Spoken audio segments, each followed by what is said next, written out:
ಇದು ಈ ಕ್ಷಣದ ಅತಿ ದೊಡ್ಡ ಪೊಲಿಟಿಕಲ್ ಎಕ್ಸ್ಕ್ಲೂಸಿವ್ ಸುದ್ದಿ. ಇದು ದೆಹಲಿಯಲ್ಲಿ ರಾಜ್ಯ ರಾಜಕಾರಣದ ಅತಿ ದೊಡ್ಡ ಬೆಳವಣಿಗೆ. ಯತ್ನಾಳ್ ವಿಜೇಂದ್ರ ನಡುವೆ ನಡೆಯುತ್ತಾ ಹಾಗಾದ್ರೆ ಸಂಧಾನ.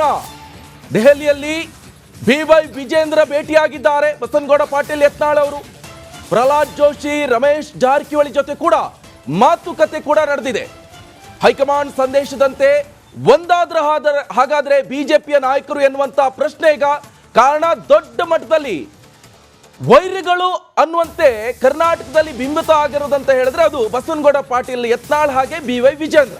ಅಷ್ಟು ದೊಡ್ಡ ವೈರತ್ವವನ್ನು ಸಾಧಿಕೊಂಡು ಹೋಗ್ತಾ ಇದ್ದಾರೆ. ಇವರೊಂದು ಹೇಳಿಕೆಯನ್ನು ಕೊಟ್ಟರೆ ಅದಕ್ಕೆ ಮತ್ತೊಂದು ಆಂಟಿ ಹೇಳಿಕೆಯನ್ನು ಕೊಡ್ತಾ ಇರುವಂತಹ ಬಸನಗೌಡ ಪಾಟೀಲ್ ಯತ್ನಾಳ್ ಅವರು ಇವತ್ತು ದೆಹಲಿಯಲ್ಲಿ ಒಂದಾಗಿದ್ದಾರೆ, ಮಾತುಕತೆಗಳನ್ನು ಕೂಡ ನಡೆಸಿದ್ದಾರೆ. ಇದು ಈ ಕ್ಷಣದ ಅತಿ ದೊಡ್ಡ ಪೊಲಿಟಿಕಲ್ ಎಕ್ಸ್ಕ್ಲೂಸಿವ್ ಸುದ್ದಿ. ಇದು ಪೊಲಿಟಿಕಲ್ ಸುದ್ದಿ ಕೊಡೋದ್ರಲ್ಲಿ ನಂಬರ್ 1 ಪ್ಲೇಸ್ ನಲ್ಲಿ ಇರುವಂತದ್ದು ನಿಮ್ಮ ರಿಪಬ್ಲಿಕ್ ಕನ್ನಡ. ದೆಹಲಿಯಲ್ಲಿ ರಾಜ್ಯ ರಾಜಕಾರಣದ ಅತಿ ದೊಡ್ಡ ಬೆಳವಣಿಗೆ ಆಗ್ತಾ ಇರುವಂತದ್ದು, ಅದು ಕೂಡ ಈ ಲೋಕಸಭಾ ಎಲೆಕ್ಷನ್ ದೃಷ್ಟಿಯಲ್ಲಿ ನಾವು ಗಮನಿಸ್ತಾ ಹೋಗ್ಬೇಕಂತ ಹೇಳಿದ್ರೆ BY ವಿಜೇಂದ್ರ ಅವರು ಎಲ್ಲ ನಾಯಕರನ್ನ ಸಮಾಧಾನ ಪಡಿಸುವಂತ ಪ್ರಯತ್ನವನ್ನು ಮಾಡ್ತಾ ಇದ್ದಾರೆ. ಮುಖಂಡರನ್ನ ಭೇಟಿ ಆಗ್ತಾ ಇದ್ದಾರೆ, ಹಿರಿಯ ಮುಖಂಡರನ್ನ ಮಾತುಕತೆ ಕೂಡ ನಡೆಸ್ಕೊಂಡು ಸಂಧಾನ ಕೂಡ ಮಾಡುವಂತ ಪ್ರಯತ್ನ ಕೂಡ ನಡೆಸ್ತಾ ಇರುವಂತದ್ದು. ಈ ಸಂದರ್ಭದಲ್ಲಿ ಅತಿ ದೊಡ್ಡ ಬೆಳವಣಿಗೆ ಅಂತ ಹೇಳಿದ್ರೆ ಅದು ಬಸನಗೌಡ ಪಾಟೀಲ್ ಯತ್ನಾಳ್ ಹಾಗೆ BY ವಿಜೇಂದ್ರ ನಡುವೆ ಒಂದು ಸಂಧಾನ ನಡೀತಾ ಎನ್ನುವಂತ ಪ್ರಶ್ನೆ.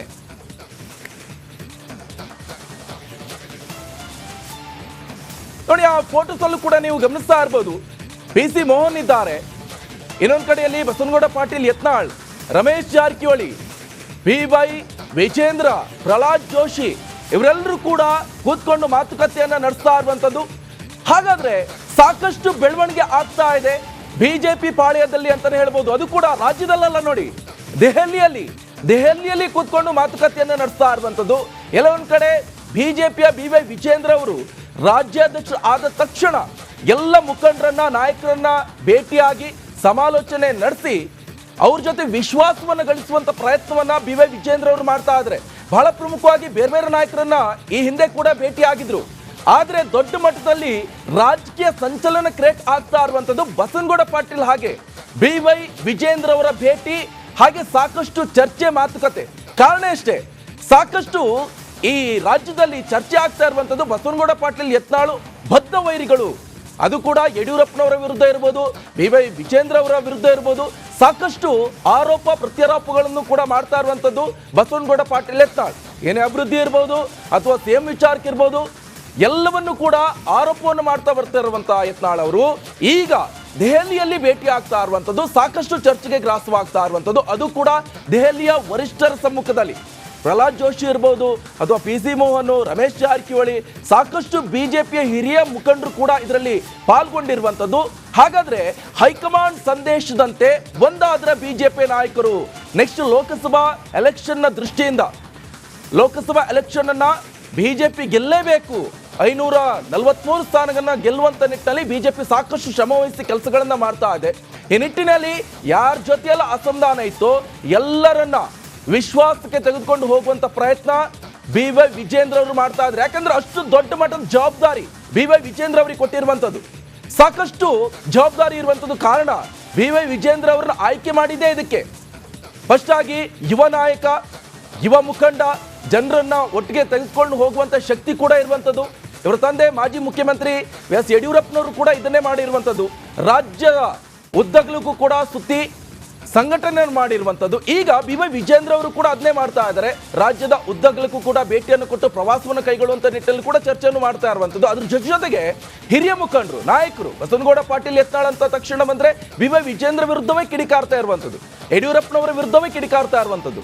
ಅದು ಕಳೆದ ಬಾರಿ ವಿಧಾನಸಭೆ ಎಲೆಕ್ಷನ್ ಸಂದರ್ಭದಲ್ಲೂ ಕೂಡ BY ವಿಜೇಂದ್ರ ಹಾಗೆ ಯಡಿಯೂರಪ್ಪನವರ ವಿರುದ್ಧ ಸಾಕಷ್ಟು ಆರೋಪ ಪ್ರತ್ಯಾರೋಪಗಳನ್ನ ಮಾಡಿರುವಂತ ಬಸನಗೌಡ ಪಾಟೀಲ್ ಯತ್ನಾಳ್ ಅವರು ಇವತ್ತು ದೆಹಲಿಯಲ್ಲಿ, ಅದು ಕೂಡ ಹೈಕಮಾಂಡ್ ಸಂದೇಶದಂತೆ ಒಂದಾದ್ರೆ ಬಿಜೆಪಿ ನಾಯಕರು ಎನ್ನುವಂತ ಪ್ರಶ್ನೆ. ಕಾರಣ ದೆಹಲಿಯಲ್ಲಿ ಮೀಟ್ ಆಗಿ ಚರ್ಚೆ ಮಾಡ್ತಾರೆ, ಮಾತುಕತೆ. ನೋಡಿ, ಮುಖದಲ್ಲೂ ಸಾಕಷ್ಟು ಮಂದಹಾಸ ಇದೆ.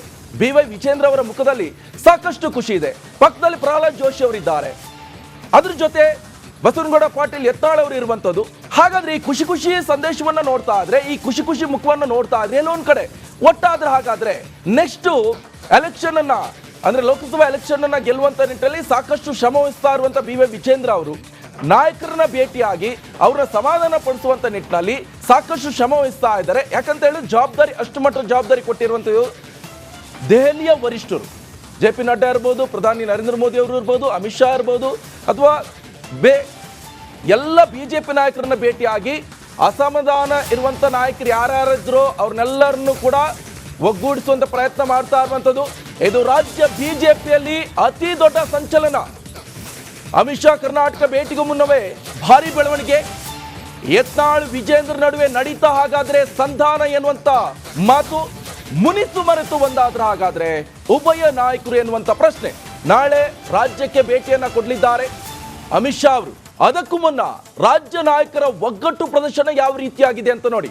ರಾಜ್ಯ BJPಯಲ್ಲಿ ಭಾರಿ ಸಂಚಲನ. ಯಾಕಂತ ಹೇಳಿದ್ರೆ ಅಮಿತ್ ಶಾ ಅವರು ನಾಳೆ ಕರ್ನಾಟಕಕ್ಕೆ ಭೇಟಿಯನ್ನ ಕೊಡಲಿದ್ದಾರೆ. ಇದಕ್ಕೂ ಮುಂಚೆನೆ ದೊಡ್ಡ ಮಟ್ಟದ BJP ಲೀಡರ್ಸ್ ಒಂದಾದ್ರೆ ಸಾಕಷ್ಟು ಚರ್ಚೆಗೆ ಗ್ರಾಸ ಆಗ್ತಾ ಇರುವಂತದ್ದು. ಕಾಂಗ್ರೆಸ್ನವ್ರು ಹೇಳ್ತಾ ಇದ್ದಾರೆ ನಿಮ್ಮಲ್ಲಿ ಒಗ್ಗಟ್ಟಿಲ್ಲ, ನಿಮ್ಮ ನಾಯಕರಲ್ಲಿ ಒಗ್ಗಟ್ಟಿಲ್ಲ ಅಂತ ಹೇಳ್ತಾ ಇರುವಂತದ್ದು. ಆದ್ರೆ ವರಿಷ್ಠರು ದೆಹಲಿಯಿಂದ ಕರ್ನಾಟಕಕ್ಕೆ ಬರ್ತಾ ಇದ್ರೆ ಇದಕ್ಕೂ ಮುಂಚೆನೆ ಒಗ್ಗಟ್ಟು ಪ್ರದರ್ಶನಕ್ಕೆ ಮುಂದಾದ್ರೆ ಹಾಗಾದ್ರೆ ರಾಜ್ಯ BJP ನಾಯಕರು.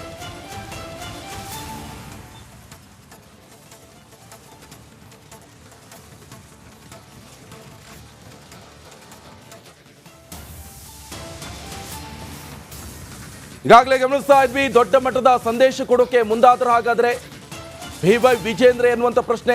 ಕಾರಣ ದೆಹಲಿಯಲ್ಲಿ ಭೇಟಿಯಾಗಿ ಮಾತುಕತೆಯನ್ನ ನಡೆಸಿರುವಂಥದ್ದು ಮಹತ್ವದ ಬೆಳವಣಿಗೆ. ಇದು ರಾಜಕಾರಣದ ಅತಿ ದೊಡ್ಡ ಬೆಳವಣಿಗೆ ಕೂಡ ಹೌದು. ಯಾಕಂದ್ರೆ ಈ ಹಿಂದೆ ಕೂಡ ನಾವು ಗಮನಿಸ್ತಾ ಇದ್ವಿ, ಆರೋಪ ಪ್ರತ್ಯಾರೋಪ ಅಂತ ಬಂದಾಗ ಅದು ಸ್ವಪಕ್ಷದ ವಿರುದ್ಧವೇ, ಅದು ಕೂಡ BY ವಿಜೇಂದ್ರ ವಿರುದ್ಧವೇ, ಅದು ಕೂಡ ಯಡಿಯೂರಪ್ಪನವರ ವಿರುದ್ಧವೇ ಮಾತನಾಡ್ತಿರುವಂತ ಏಕೈಕ ವ್ಯಕ್ತಿ ಅಂತ ಹೇಳಿದ್ರೆ ಅದು ಬಸವನಗೌಡ ಪಾಟೀಲ್ ಯತ್ನಾಳ್ ಅವರು. ಆದ್ರೆ ಅವ್ರ ಜೊತೆನೆ ಕೂತ್ಕೊಂಡು ಮಾತುಕತೆ ನಡೆಸ್ತಾ ಇದ್ದಾರೆ ಅಂತ ಹೇಳಿದ್ರೆ ಸಾಕಷ್ಟು ಬೆಳವಣಿಗೆ ಆಗ್ತಾ ಇರುವಂತದ್ದು. ಈ ಬಗ್ಗೆ ಹೆಚ್ಚಿನ ಡೀಟೇಲ್ಸ್ ಅನ್ನ ಕೊಡ್ತಾರೆ ನಮ್ಮ ಪ್ರತಿನಿಧಿ ನಟೇಶ್ ಅವರು. ದೆಹಲಿಯಿಂದಲೇ ನೇರ ಸಂಪರ್ಕದಲ್ಲಿ ಜಾಯ್ನ್ ಆಗ್ತಾ ಇದ್ದಾರೆ. ಇನ್ನೊಂದು ಕಡೆಯಲ್ಲಿ ನನ್ನ ನ್ಯೂಸ್ ಡೆಸ್ಕ್ ಇಂದ ನನ್ನ ಕಲೀಗ್ ರಂಜಿತ್ ಕೂಡ ಜಾಯ್ನ್ ಆಗ್ತಾ ಇದ್ದಾರೆ. ವೆಲ್ಕಮ್ ರಂಜಿತ್ ಶಿರ್ಯಾರ್ ಹಾಗೆ ನಟೇಶ್. ಬಹಳ ಪ್ರಮುಖ ಬೆಳವಣಿಗೆ ಅಂತ ಹೇಳಿದ್ರೆ ನಾನೀಗ ದೆಹಲಿಗೆ ಹೋಗ್ತಾ ಇದ್ದೀನಿ. ಕಾರಣ ಎಷ್ಟೇ, ದೆಹಲಿಯಲ್ಲಿ ದೊಡ್ಡ ಮಟ್ಟದ ರಾಜಕೀಯ ಬೆಳವಣಿಗೆ ಆಗ್ತಾ ಇರುವಂತದ್ದು. ಆರೋಪ ಪ್ರತ್ಯಾರೋಪ ಸ್ವಪಕ್ಷದ ವಿರುದ್ಧ, ಅದು ಕೂಡ ಮಾಜಿ CM ಯಡಿಯೂರಪ್ಪನವರ ವಿರುದ್ಧ, ಅದು ಕೂಡ ವಿಜೇಂದ್ರ ವಿರುದ್ಧ ಮಾತನಾಡ್ತಾ ಇರುವಂತ ಏಕೈಕ ವ್ಯಕ್ತಿ ಬಸವನಗೌಡ ಪಾಟೀಲ್ ಯತ್ನಾಳ್ ಅವರು. ಈಗ ಇಲ್ಲಿ ಒಟ್ಟಿಗೆ ಕಾಣಿಸ್ಕೊಂಡಿದ್ದಾರೆ. ಮುಖದಲ್ಲೂ ಮಂದಹಾಸ BY ವಿಜೇಂದ್ರ ಅವರದ್ದು. ಸಾಕಷ್ಟು ಬೆಳವಣಿಗೆ ಆಗ್ತಾ ಇರುವಂತದ್ದು. ಕಾರಣ ಏನಿರಬಹುದು ನಟೇಶ್? ವಿಜಯೇಂದ್ರ ಅವರ ದೆಹಲಿಯ ಭೇಟಿ ಏನಿದೆ ಬಹಳಷ್ಟು ಕುತೂಹಲಗಳನ್ನ ಉಂಟು ಮಾಡಿರ್ತಕ್ಕಂಥದ್ದು. ಯಾಕಂದ್ರೆ ರಾಜ್ಯ BJPಯಲ್ಲಿ ಸಾಕಷ್ಟು ಬದಲಾವಣೆಗಳು ಇತ್ತೀಚೆಗೆ ಆಗ್ತಾ ಇರ್ತಕ್ಕಂಥದ್ದು. ಈಗಾಗಲೇ ಏನು ಕೆಲವೊಂದಷ್ಟು ನಾಯಕರನ್ನ BJPಗೆ ಸೇರ್ಪಡೆ ಮಾಡಿಕೊಳ್ಳುವ ನಿಟ್ಟಿನಲ್ಲಿ ಒಂದಷ್ಟು ಸಂಚಲನವನ್ನ ಉಂಟು ಮಾಡಿತ್ತು. ಇದೀಗ ಏನು ವಿಜಯೇಂದ್ರ ಅವರು ನಿನ್ನೆಯಷ್ಟೇ ದೆಹಲಿಗೆ ಆಗಮಿಸಿದ್ರು. ಇವತ್ತು ಏನು ಪ್ರಹ್ಲಾದ್ ಜೋಶಿ ಅವರನ್ನ ಹಾಗೇನೆ ಎಲ್ಲರನ್ನೂ ಕೂಡ ಭೇಟಿ ಮಾಡುವಂತಹ ನಿಟ್ಟಿನಲ್ಲಿ ಇರ್ತಕ್ಕಂಥದ್ದು. ಬಹಳ ಪ್ರಮುಖವಾಗಿ ಇಲ್ಲಿ ಉತ್ತರ ದಕ್ಷಿಣ ಎಂಬಂತ ಇದ್ದಂತಹ ವಿಜಯೇಂದ್ರ ಹಾಗೂ ಏನು ಯತ್ನಾಳ್ ಅವರ ಈಗ ಜೊತೆಯಲ್ಲಿ ಸೇರ್ಕೊಂಡು ಒಂದು ಸಭೆಯನ್ನ ನಡೆಸಿರ್ತಕ್ಕಂಥದ್ದು. ಅಂದ್ರೆ ಇದು ಮುಖ್ಯವಾಗಿ ಬಹಳ ಪ್ರಮುಖವಾಗಿ ಹೇಳ್ಬೇಕು ಅಂತಂದ್ರೆ ಸಂಧಾನ ಸಭೆ ಅಂತಾನೆ ಹೇಳ್ಬೋದು. ಸಾಕಷ್ಟು ಬಾರಿ ಏನು ಯಡಿಯೂರಪ್ಪನವರ ವಿರುದ್ಧ ಹಾಗೂ ವಿಜೇಂದ್ರ ವಿರುದ್ಧ ಗುಡುಗಿದಂತಹ ಯತ್ನಾಳ್ ನೇರವಾಗಿ ಒಂದು ಆರೋಪ ಪ್ರತ್ಯಾರೋಪಗಳನ್ನ ಮಾಡ್ತಿದ್ದಂತಹ ನಾಯಕರು ಇವತ್ತು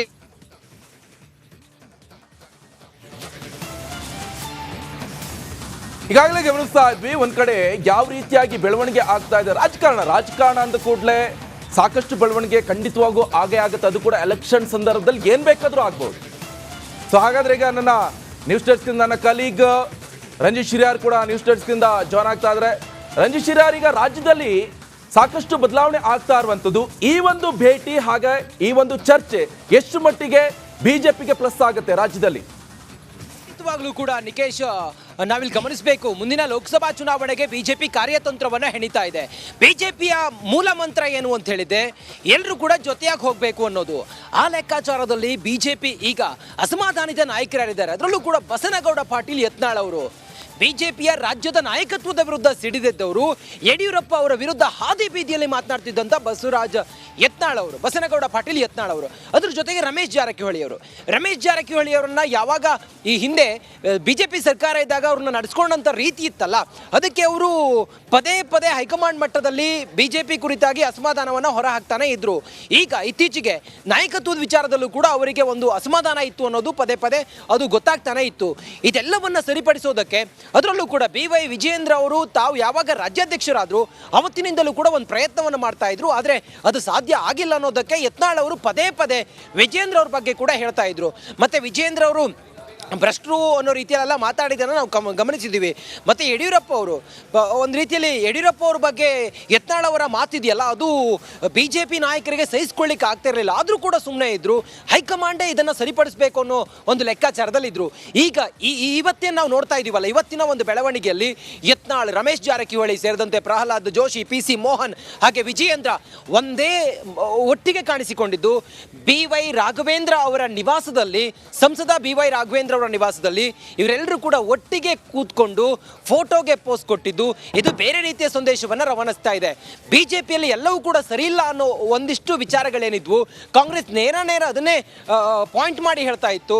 ಯತ್ನಾಳ್ ಅವರು ಒಂದು ಮೂಲೆ ಆದರೆ ಈ ಕಡೆಯಲ್ಲಿ ವಿಜಯೇಂದ್ರ ಅವ್ರದ್ದು ಒಂದು ಮೂಲೆ ಅನ್ನೋ ರೀತಿಯಲ್ಲಿ ಏನು ಚರ್ಚೆ ಆಗ್ತಾ ಇತ್ತು. ಅದೆಲ್ಲದಕ್ಕೂ ಕೂಡ ಅವರ ಬಾಯಿ ಮುಚ್ಚಿಸುವಂತ ಪ್ರಯತ್ನವನ್ನ ಇವತ್ತು ಹೈಕಮಾಂಡ್ ಮಾಡಿದೆ ಅನ್ನೋದು ಬಹಳ ಕ್ಲಿಯರ್ ಆಗಿ ಗೊತ್ತಾಗ್ತಾ ಇದೆ. ಇನ್ನೊಂದು ನಾವು ವಿಚಾರ ನೋಡ್ತಾ ಹೋದ್ರೆ, ಇತ್ತೀಚೆಗೆ ಬಿಜೆಪಿಯ ಕೆಲ ನಾಯಕರುಗಳು ಗರುವಾಪ್ಸಿ ಆಗ್ತಾ ಇದ್ದಾರೆ. ಮತ್ತೆ ರಾಮ ಮಂದಿರದಂತ ವಿಚಾರಗಳು ಬಿಜೆಪಿಯನ್ನು ಇವತ್ತು ದೊಡ್ಡ ಮಟ್ಟದಲ್ಲಿ ಮುಂದಿನ ಲೋಕಸಭಾ ಚುನಾವಣೆಗೆ ಬಿಜೆಪಿಗೆ ಒಂದು ದೊಡ್ಡ ಶಕ್ತಿಯಾಗಿ ಮುಂದೆ ಹೊಂದಿದೆ. ಇದೆಲ್ಲ ಸಂದರ್ಭದಲ್ಲಿ ಬಿಜೆಪಿ ಒಳಗಿನ ಕೆಲ ಆಂತರಿಕ ಬಿಕ್ಕಟ್ಟುಗಳೇನಿದ್ದಾವೆ ಅಥವಾ ಭಿನ್ನಮತಗಳೇನಿದ್ದಾವೆ, ಇದನ್ನ ಈಗ ಹೈಕಮಾಂಡ್ ಶಮನ ಮಾಡಿದ್ಯಾ ಅನ್ನುವ ಬಹುದೊಡ್ಡ ಪ್ರಶ್ನೆ ಕಾಡ್ತಾ ಇದೆ. ಬಿಜೆಪಿಗೆ ಟೆನ್ಷನ್ ಆಗಿದ್ದಂತಹ ಅಥವಾ ತಲೆನೋವು